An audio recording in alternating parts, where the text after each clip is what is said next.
টাকা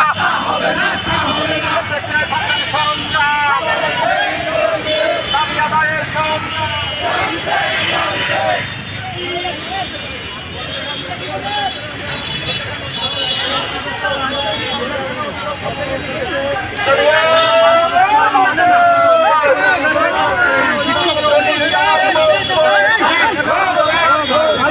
দেখে এটার একটা সুস্থ সমাধান সাইডে করেন, রাস্তার মধ্যে করেন না, আজকে আমরা প্রথম করতেছি। পূর্বে আমরা এই দপ্তরগুলোকে ছুটি দিচ্ছি, কিন্তু তারপরেও কোনো কর্মকাজ করে নাই, যে কারণে আমরা শ্রমিক নিয়ে এই দপ্তরে এসেছি।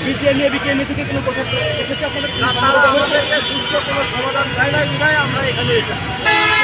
এই কর্মসূচির পর আপনাদের পরবর্তী কর্মসূচি কী হতে পারে? আমরা এই কর্মসূচি নিয়ে ডিআইজির সাথে দেখা করবো।